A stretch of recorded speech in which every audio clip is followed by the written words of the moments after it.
Hello everyone and welcome to my channel. आज की इस वीडियो में हम पार्ट ऑफ स्पीच के बारे में बात करेंगे। जब भी हम कोई लैंग्वेज सीखते हैं तो उसमें हमें दो चीज़ों का ध्यान बहुत अच्छे से रखना होता है। एक होता है वोकैबुलरी और दूसरा होता है ग्रामर, यानी कि शब्दकोश और उसको किस तरीके से वाक्य में प्रयोग करना है उसके बारे में ये चैप्टर होने वाला है।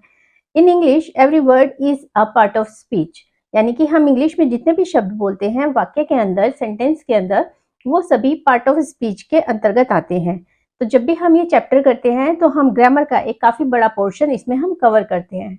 तो आज की इस वीडियो में पूरी तरह से पार्ट ऑफ स्पीच को सीखने के लिए अंत तक बने रहिए। तो without much ado let's start. Parts of speech को अगर हम आसान शब्दों में समझना चाहें तो इसका मीनिंग होता है the role a word place in a sentence denote what part of speech it belongs to, यानी कि कोई भी शब्द किसी वाक्य के अंदर कौन सा रोल प्ले कर रहा है, यानी कि वो नाउन है या वर्ब है या फिर इंटरजेक्शन है। इसका क्लासिफिकेशन अगर हम करते हैं तो फिर वो हम कर रहे होते हैं पार्ट ऑफ स्पीच का अलग अलग पोर्शन में बांटना उसको। लेकिन ऐसा ज़रूरी नहीं है कि हमेशा जिस शब्द को हमने एक्शन वर्ड पढ़ा है यानी कि वर्ब पढ़ा है वो हमेशा हर जगह पर वर्ब ही रहेगा। वो किसी और जगह पर एडवर्ब भी हो सकता है, एडजेक्टिव भी हो सकता है। तो इसके बारे में ही हम इस चैप्टर में पूरा समझने वाले हैं। इसको अगर मैं आपको एग्जांपल के तौर पर समझाना चाहूँ तो एक सेंटेंस अगर मैं बोलती हूँ कि I love my son and my love for him is unconditional, तो यहाँ पर लव दो बार आया है। जब पहले सेंटेंस में मैं बोलती हूँ कि आई लव माई सन तो यहाँ पर ये एक एक्शन वर्ड यानी कि वर्ब का काम कर रहा है, लेकिन माई love for him is unconditional यहाँ पर माई लव जब इकट्ठा आ जाता है इस सेंटेंस के अंदर तो ये एक नाउन का काम कर रहा है। तो इसी को समझने के लिए हमें स्पीच के डिफरेंट पार्ट्स को भी समझना पड़ेगा। तो डिफरेंट पार्ट कौन कौन से होते हैं स्पीच के, वो होते हैं टोटल नंबर में 8 होते हैं, लेकिन कुछ लोग इसको 9 या 10 भी कहते हैं, लेकिन हम 8 ही पढ़ेंगे आज। उसके अलावा मैं बताऊंगी कि कौन से अदर पार्ट होते हैं जो कि इंक्लूड इसमें किए जा सकते हैं। तो 8 पार्ट्स जो इसके होते हैं वो होता है noun, pronoun, verbs, adverbs, adjectives, propositions, conjunctions and interjections. इसके अलावा जो अदर पार्ट्स इसके अंदर हम इंक्लूड कर सकते हैं वो होते हैं आर्टिकल्स एंड डिटर्मिनर्स। तो आज की इस वीडियो में हम इन सब का थोड़ा थोड़ा सा इंट्रोडक्शन आ जाएगा इसी के अंदर। तो आज हम सबसे पहले जो पार्ट ऑफ स्पीच पढ़ने वाले हैं उसका नाम है नाउन। नाउन मतलब संज्ञा। बचपन से हम सब ने पढ़ा है कि संज्ञा का मतलब क्या होता है कि किसी का भी नाम होता है, कोई भी वस्तु, स्थान, इन सब चीज़ों का जो नाम होता है तो उसको हम कहते हैं। लेकिन अगर हम इसको आसान शब्दों में समझें तो anything that can be seen, touch और फील, यानी कि कोई भी चीज़ जिसको हम देख सकते हैं, छू सकते हैं या फिर महसूस कर सकते हैं, या फिर कोई स्टेट हमारी लाइफ की, तो उनको हम नाउन कहते हैं। अगर मैं एग्जांपल इसका बताना चाहूँ आपको तो ये होता है school, honesty, life, bird, Ganga. ये सारे के सारे शब्द, इनको हम देख भी सकते हैं, छू सकते हैं या फिर फील कर सकते हैं। तो ये सारे वर्ड जो हैं वो नाउन के अंदर में आएंगे। जैसे कि इसका एक एग्जांपल है honesty is the best policy. तो यहाँ पर ऑनेस्टी जो है वो हमारा एक नाउन है, नाउन वर्ड है, क्योंकि ऑनेस्टी को हम ना तो देख सकते हैं ना छू सकते हैं, लेकिन हम उसको महसूस कर सकते हैं। तो नाउन मतलब नेमिंग वर्ड्स। तो हम जहाँ पर भी नेमिंग वर्ड देखेंगे किसी सेंटेंस के अंदर तो हम उसको पहचान सकते हैं कि ये नेमिंग वर्ड है। यहाँ पर किसी चीज़ को हम देख सकते हैं, छू सकते हैं, महसूस कर सकते हैं, तो हम उसको नाउन बोलेंगे और उसको पार्ट ऑफ स्पीच के इस पोर्शन के अंदर डाल देंगे। सेकेंड पार्ट ऑफ स्पीच है प्रोनाउन, यानी कि वो शब्द जो संज्ञा की जगह लेंगे। इनको हम हिंदी में कहते हैं सर्वनाम, यानी कि सब्स्टिट्यूटिंग वर्ड्स। नाउन का सब्स्टिट्यूटिंग वर्ड प्रोनाउन। तो ये वर्ड्स होते हैं जो कि संज्ञा की यानी कि नाउन की जगह लेते हैं। Words that take place of a noun in a sentence is called pronoun. जैसे कि अगर मैं एक सेंटेंस बोलती हूँ Maya has done her duty, लेकिन यहाँ पे माया जो एक नाउन है, अगर मैं उसको नहीं बोलना चाहती हूँ, किसी सेंटेंस में बार बार माया माया माया करके नहीं बोलना चाहती हूँ, तो मैं अगले सेंटेंस में उसकी जगह पर एक प्रोनाउन को रख दूँगी। जैसे कि Maya has done her duty, she has done her duty. तो यहाँ पर शी जो आया है वो प्रोनाउन वर्ड है जिसने कि एक नाउन वर्ड की जगह ली है, तो ये भी पार्ट ऑफ स्पीच है और ये हमारा प्रोनाउन को शो करता है। प्रोनाउन के बहुत सारे अगर मैं अदर एग्जांपल बताना चाहूँ तो वो हैं ही, they, it, who, that, each, etcetera. यानी कि जब हम प्रोनाउन के बारे में अगला चैप्टर हम करेंगे जब आगे की क्लासेस में, तब हम इसको भी पूरा समझेंगे, इसके कौन कौन से पार्ट होते हैं। इसके अंदर भी अलग अलग बहुत सारे पार्ट होते हैं। इस वाली क्लास में हम इसका सिर्फ इंट्रोडक्शन ले रहे हैं। उसके बाद आता है थर्ड पार्ट जो कि है वर्ब्स। वर्ब्स मतलब एक्शन वर्ड्स, जो कि हमारे सेंटेंस के अंदर नाउन के बारे में या फिर प्रोनाउन के बारे में इंफॉर्मेशन देते हैं, हमें बताते हैं कि क्या हो रहा है इसके अंदर। तो words that use to say something about noun और प्रोनाउन आर कॉल्ड वर्ब्स। ये शब्द हमें नाउन और प्रोनाउन के बारे में सेंटेंस में वो क्या कर रहे हैं, कहाँ पर है, इस टाइप की चीज़ों की जानकारी देते हैं। एग्जाम्पल देख के समझते हैं। The earth moves around the सन।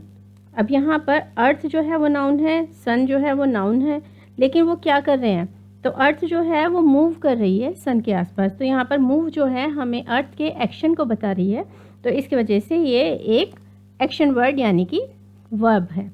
तो इसके अगर हम और भी आगे की क्लासेस में जब हम वर्ब के बारे में पढ़ेंगे तो हम इसके अदर वेरिएंट्स भी पढ़ेंगे, जैसे कि ऑक्सिलरी वर्ब्स यानी कि हेल्पिंग वर्ब, और मेन वर्ब जिसके कि हम इंग्लिश में बहुत सारे तरीके से यूज़ करते हैं अलग अलग टेंसेस के अकॉर्डिंग, तो वो हम आगे की क्लासेस में पढ़ेंगे। आज हम इसका इंट्रोडक्शन कर रहे हैं बस।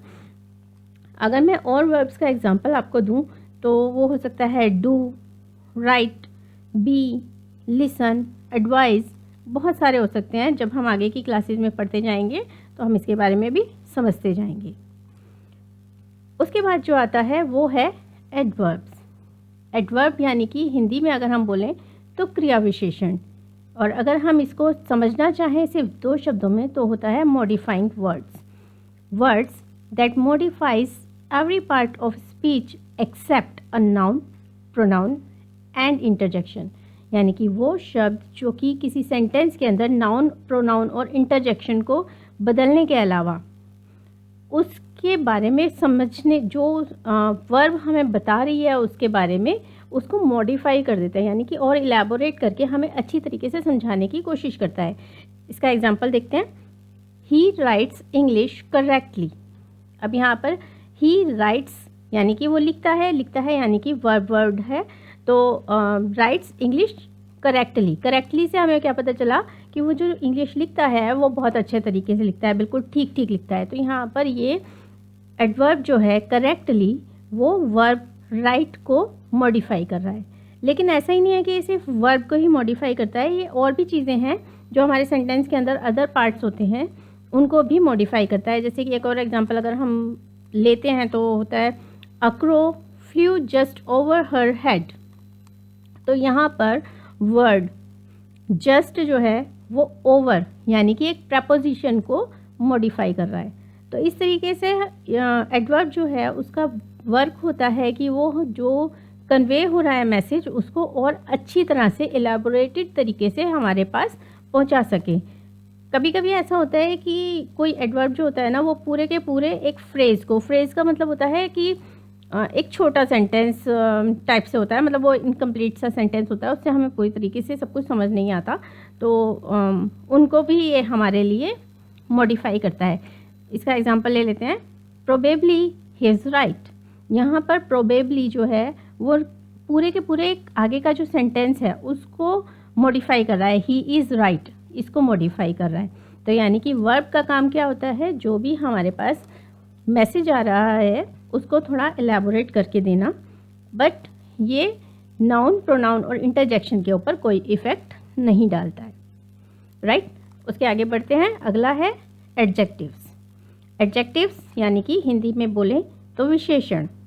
विशेषण यानी कि क्वालिफाइंग वर्ड्स, वो वर्ड्स जो कि हमें नाउन या प्रोनाउन जो भी वाक्य के अंदर है उसकी विशेषता बताता है।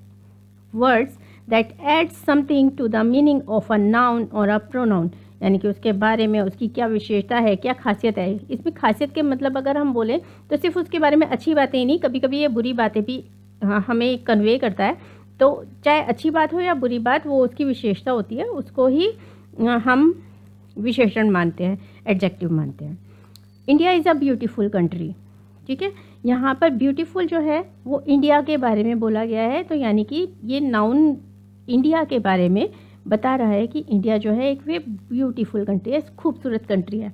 या अगर हम यहाँ पर ये हो गई अच्छी बात, मान लीजिए अगर हम कहते हैं Delhi is very polluted city, तो यहाँ पर बुरी बात है, पोल्यूशन अच्छी बात नहीं होती है, लेकिन यहाँ पर ये भी एडजेक्टिव ही आएगा, ठीक है। तो यानी कि अगर हम विशेषण की बात कर रहे हैं तो उसमें ज़रूरी नहीं है कि हम अच्छी ही बातें करेंगे, उसकी कुछ भी विशेषता हो सकती है, हम उसके बारे में बात कर सकते हैं।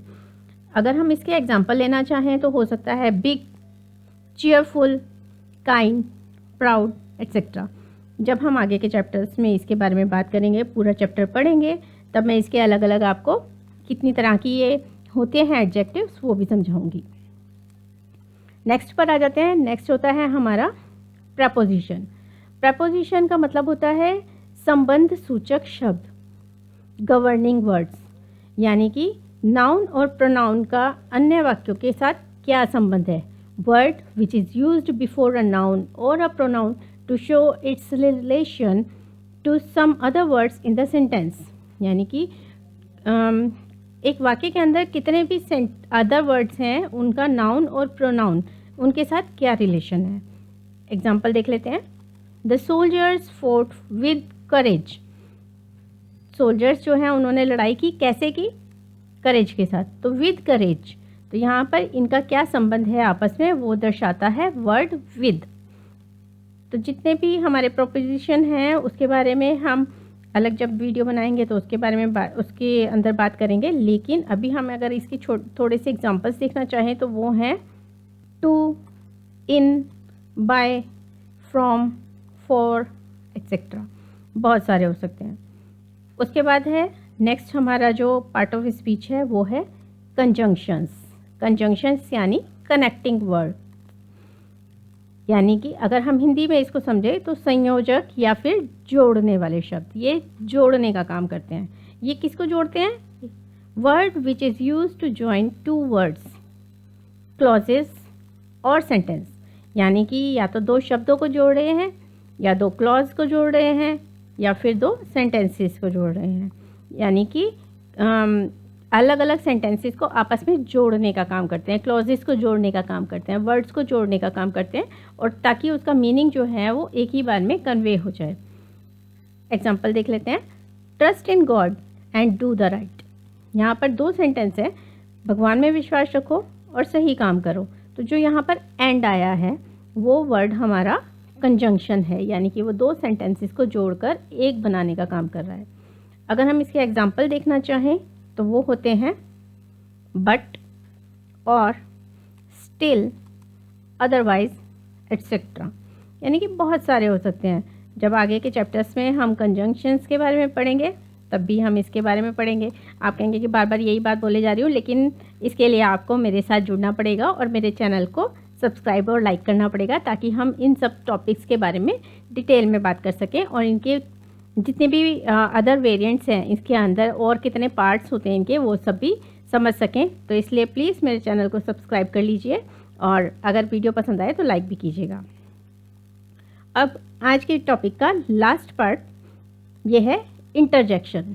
इंटरजेक्शन यानी कि एक्सक्लामेटरी वर्ड्स, वो वर्ड्स जो हमारे सडन जो एक्सप्रेशंस होते हैं, जो इमोशंस होते हैं, उनको शो करता है। Words use to express some sudden feeling और इमोशन आर कॉल्ड इंटरजेक्शन, यानी कि हमारे अचानक से अगर कोई इमोशंस को हम एक्सप्रेस करना चाहते हैं, तो जब हम बोलते हैं तब तो हम बोल सकते हैं एकदम से वाह, अरे, लेकिन जब हम लिखते हैं तब भी हम ऐसे शब्दों का यूज़ करके अपने सडन इमोशन को शो कर सकते हैं। जैसे कि यहाँ पर एक एग्जांपल अगर हम देखें तो hurray, we won the match. तो जब हम इस तरह से बोला तो हुर्रे, इससे हमारे समझ में कन्वे हुआ कि हम उससे खुश हैं। या फिर आई हर्ट माई लेग, मेरे पैर में चोट लग गई, तो उसके साथ मैंने बोला, तो यानी कि मेरे पैर में चोट लगी है और मैं अपना सडन जो हमारा फीलिंग था, दर्द का, उसको शो किया। तो ऐसे ही हम बहुत सारे वर्ड जिससे अपने भाव को व्यक्त करते हैं उनको हम इंटरजेक्शन कहते हैं, और ये भी इंग्लिश का एक बहुत ही ज़रूरी हिस्सा है। तो इसके अगर हम अदर एग्जांपल देखें तो वो होते हैं ओह, एलएस, वाओ, एटसेट्रा। तो आज के वीडियो में बस इतना ही। उम्मीद है आपको ये वीडियो पसंद आया होगा। अगर आपको ये वीडियो पसंद आया है तो इसको लाइक कर दीजिए और मेरे चैनल को सब्सक्राइब कर दीजिए। बेल आइकन भी प्रेस कर दीजिए ताकि आने वाले वीडियोस के नोटिफिकेशन आपको समय पर मिलते रहें। उसके अलावा अगली क्लास में किसी और नए टॉपिक के बारे में बात करते हुए अपनी नॉलेज बढ़ाएंगे। तब तक के लिए बाय बाय। Thank you.